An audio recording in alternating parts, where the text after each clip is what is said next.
Swayam Prabha. Digital India. Educated India.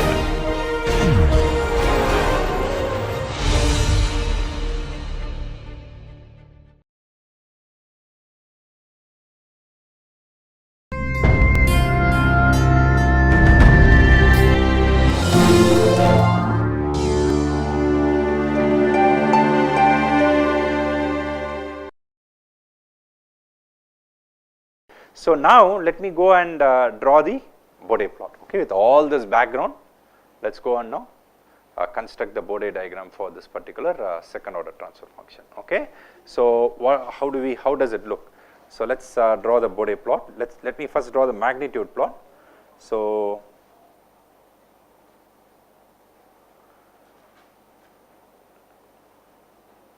of course we are going to consider omega on a logarithmic scale, and on the y axis we have the magnitude of g of j omega in decibels. Okay, so let's say this is the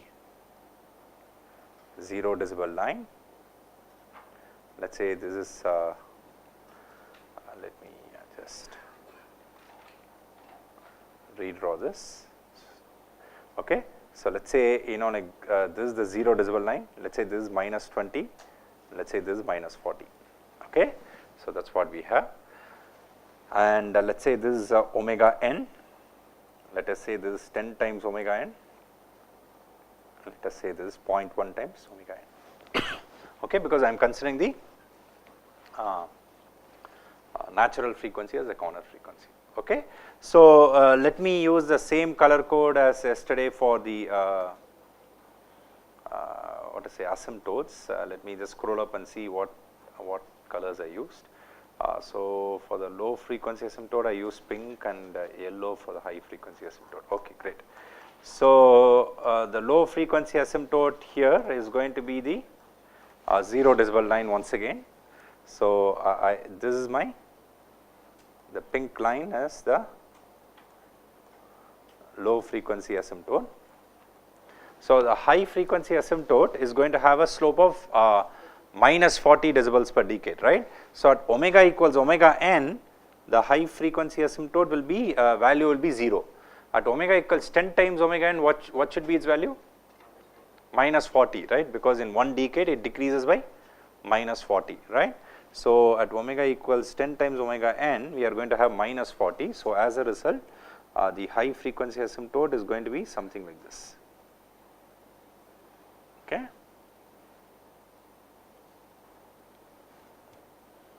So I am just extending it to show it graphically. Okay. So but this is the high frequency asymptote. The slope is minus 40 decibels per decade. Okay. Now the point is the actual curve, okay, depends on the value of zeta. Okay. So please note that the maximum amplitude occurs at omega equals omega n times square root of 1 minus 2 zeta squared. Okay, that's the resonant frequency.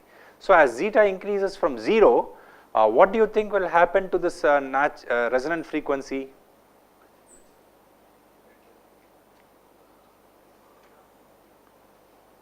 Will it become less than, will it go towards the left of omega n? Further to the left? Yes, because as zeta increases, you see that 1 minus zeta 2 zeta squared decreases. So as a result, as zeta increases from 0, the further the increase in zeta, the further is the shift of the resonant frequency to the left from the natural frequency. So I am just going to draw a family of curves, so which will essentially tell us how the natural frequency curve looks like. Okay, so this is the actual curve. So let us say low damping ratios, I have this. Okay, ultimately it will go and coincide. As the damping ratio increases, the peak essentially shifts further and further to the left. Okay.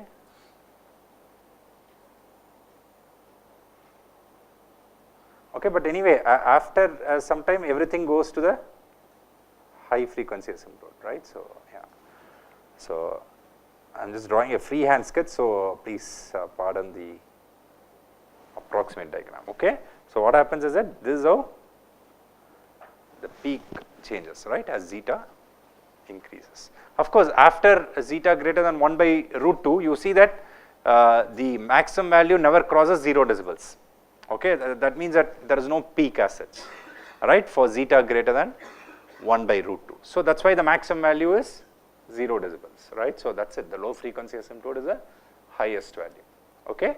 So that's what happens. Of course, what happens to this magnitude plot for an undamped system? What do you think will happen? You will see that once again low frequency asymptote will be 0 decibels, high frequency asymptote will have a slope of minus 40 decibels per decade. But what will happen at omega equals omega n? You will see that the amplitude will blow off to infinity, right. So essentially that is what we have, right. So essentially it is going to be a very high amplitude. So what do I mean by that? Let us say, like let us say we consider the undamped system, okay, omega n squared divided by s squared plus omega n squared. What is going to be g of j omega? It is going to be 1 divided by 1 minus omega squared by omega n squared, right. So what is the amplitude?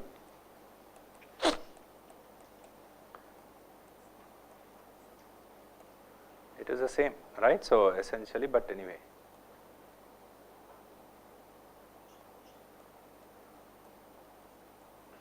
there is no imaginary term, okay. So you get the same thing in a sense, right. So if I rewrite this, this is going to be 1 minus omega squared by omega n squared, right. Of course, the absolute value, right. So you need to take the, so you can immediately see that what happens as omega tends to omega n, the amplitude just blows off to infinity, right. So that is what you have, okay, when you have the what to say, for an undamped system, okay. So this is just an aside, right, okay, fine, okay. Now this is the magnitude plot, okay. So this is the magnitude plot of the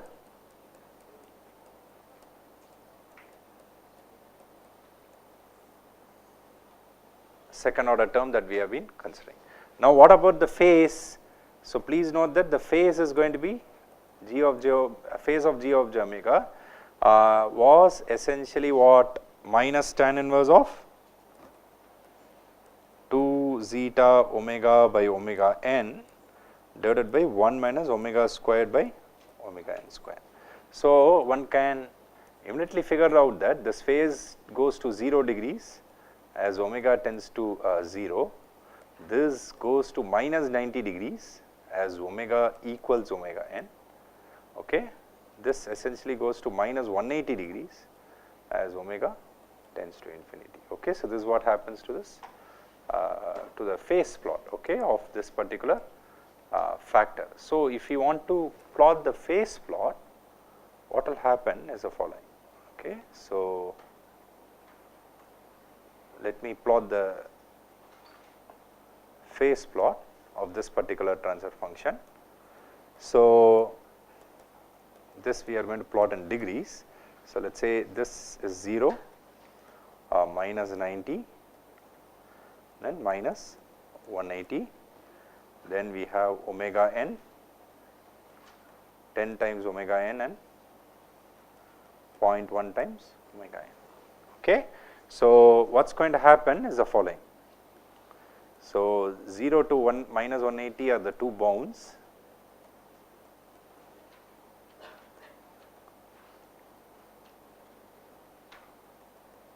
and at omega equals omega n you are going to have minus 90, right. So what will happen to the phase plot is the following.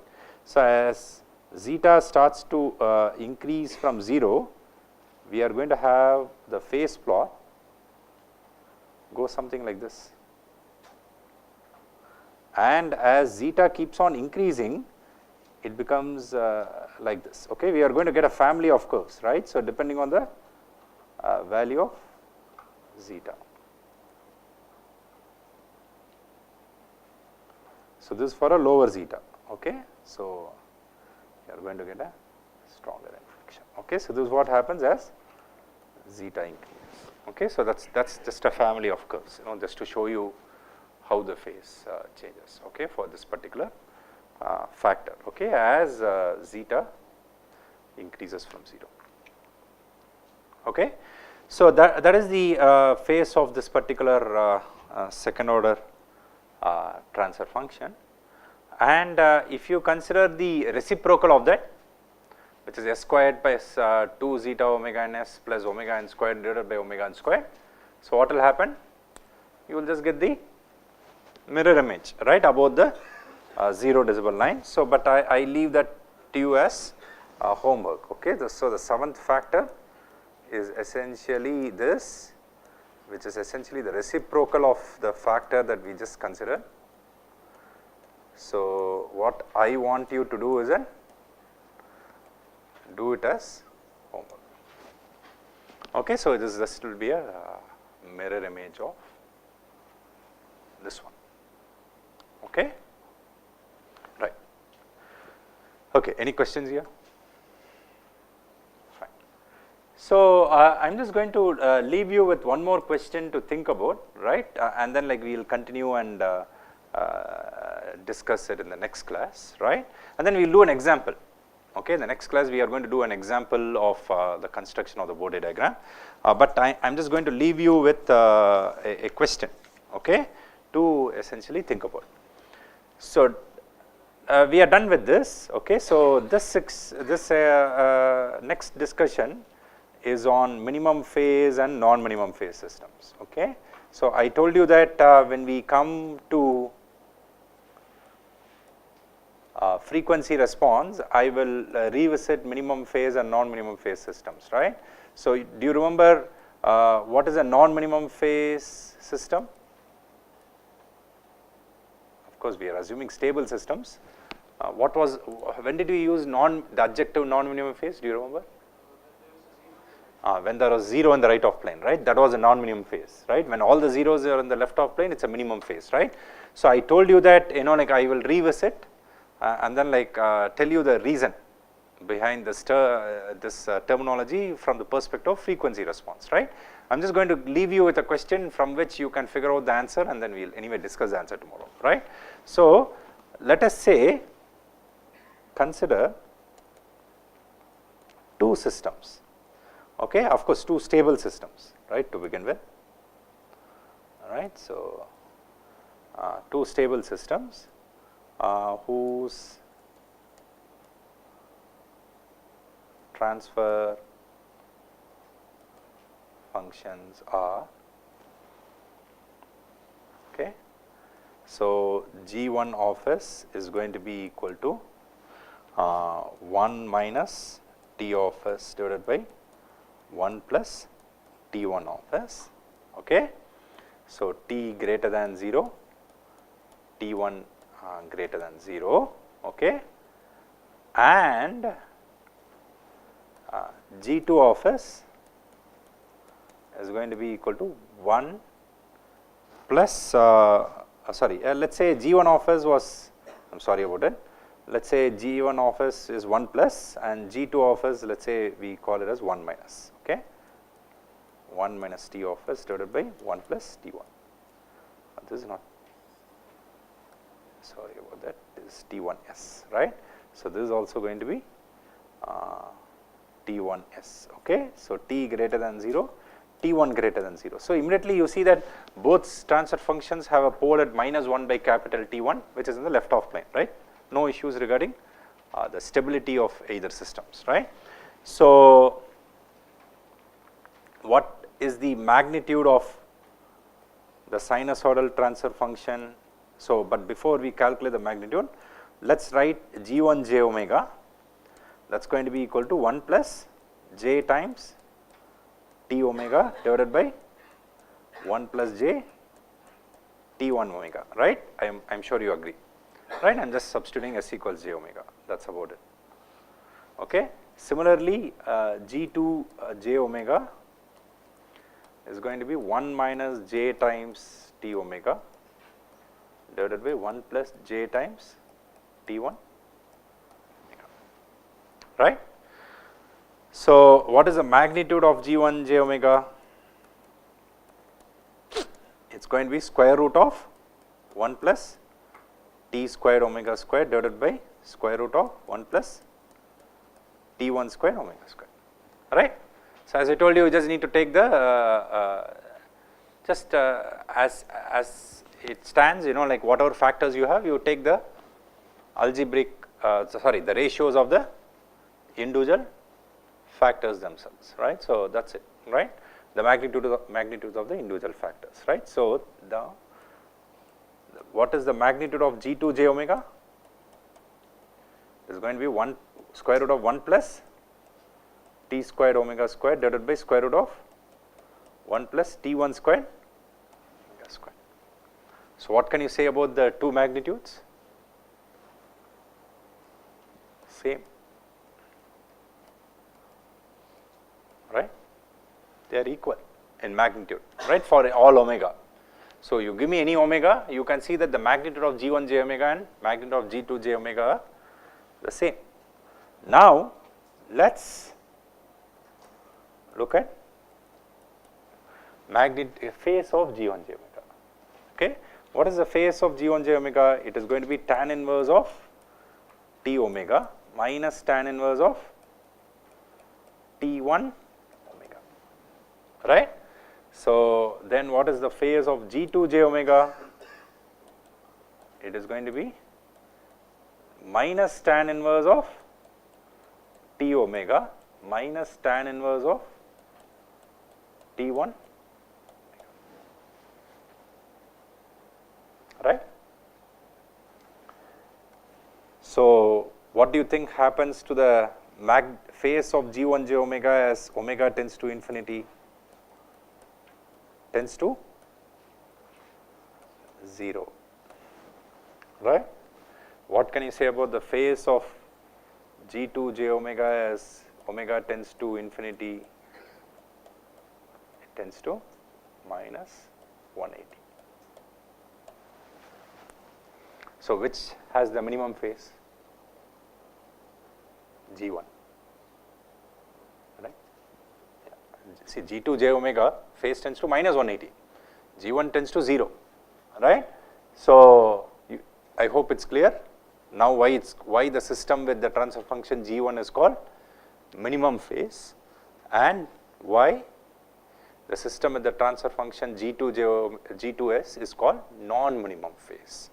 So, in essence what we are saying is that if you give me two systems whose transfer functions have the same magnitude characteristics, the minimum phase system will have the lower phase. Of course, the thing is that like we are only looking at the magnitude per se, right. So, not the essentially the sign, right. So, essentially it will have the minimal phase, okay, like of the two, okay. That is why it is called as a minimum phase system.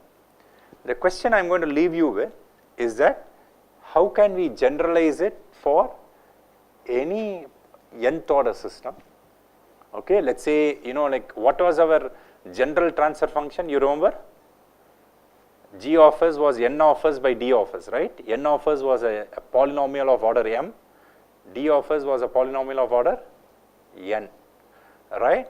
How can you generalize it for any nth order system, okay. So, that is a question I leave you with. Or if I give you the Bode plot of a transfer function, by looking at it, can you get the relative degree of the system? What I mean by the relative degree is what is called as n minus m. N minus m is the relative degree of the transfer function, and also figure out whether it is minimum phase or non-minimum phase, okay. Can we do that? Okay. So, those are questions I am going to leave you with. I am going to come and discuss the answers tomorrow, okay. So, but please think about them, okay. We will discuss those answers tomorrow and then we will also do an example problem, right, in tomorrow's class for the Bode diagram, okay, which would complete our discussion on Bode plots, fine, okay. So, I will stop here, I will see you in the next class. Thank you.